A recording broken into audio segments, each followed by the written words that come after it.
Perawatan medikal bedah 2, gagal ginjal kronik. Pengampu, Fida Hussein Eskep Nurse Mkep.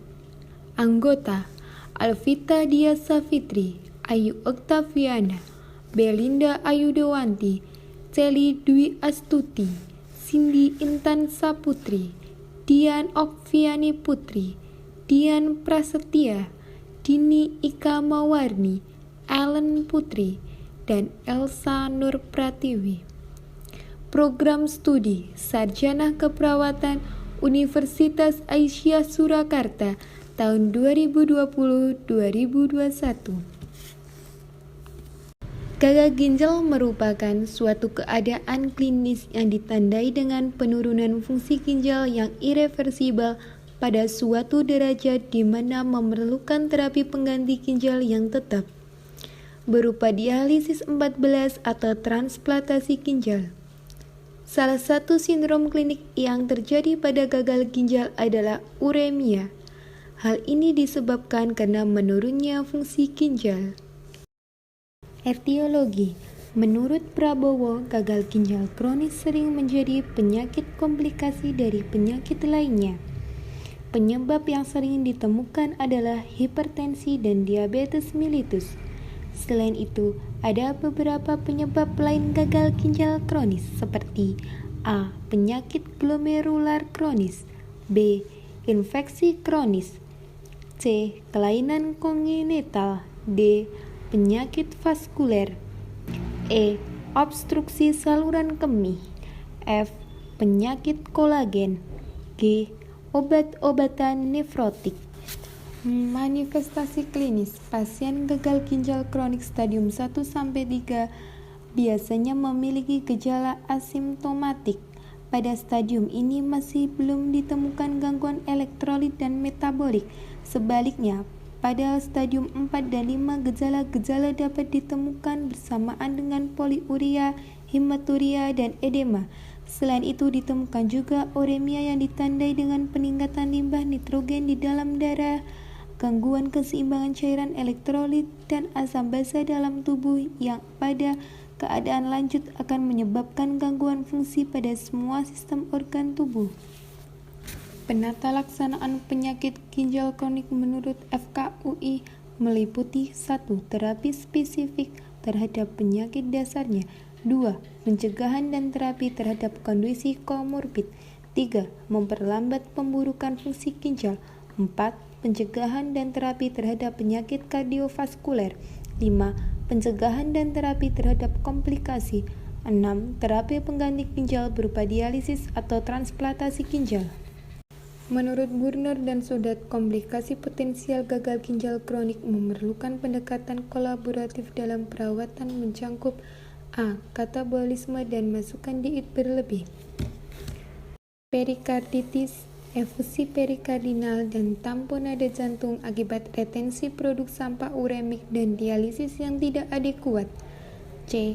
Hipertensi akibat retensi cairan dan natrium serta malfungsi sistem renin angiotensin aldosteron. D. Anemia akibat penurunan eritropoetin, penurunan rentang usia sel darah merah, perdarahan gastrointestinal akibat iritasi. E. Penyebab tulang serta klasifikasi metastatik akibat retensi fosfat kadar kalium serum yang rendah.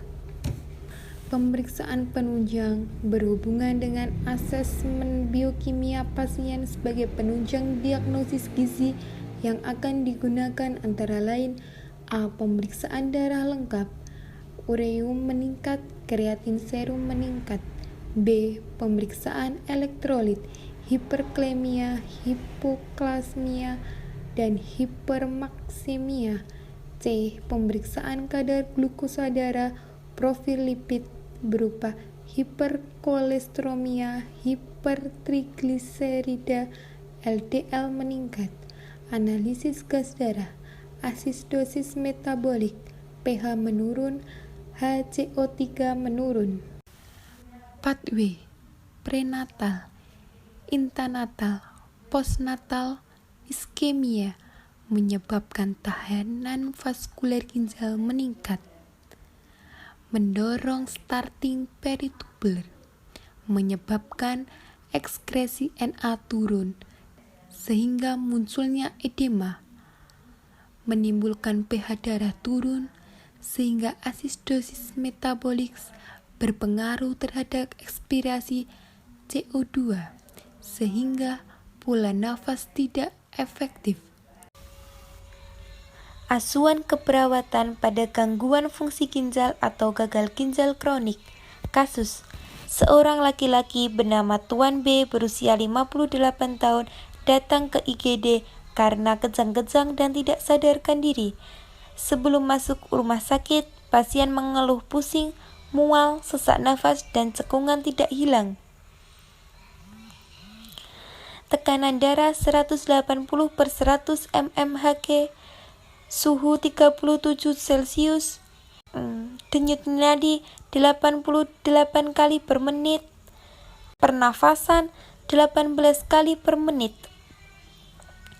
Riwayat saat pengkajian, pasien tampak sesak, lemas, dan memakai oksigen 2-3 liter per meter.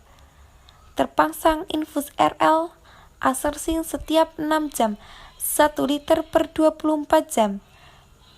Kedua kaki udem +1, nyeri kedua kaki bila digerakkan dan disentuh, terutama di bagian paha dan kedua ankle. Terpasang kateter, urin berwarna kuning jernih sebanyak 400 cc, ukuran urin bag.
Diagnosa keperawatan. 1.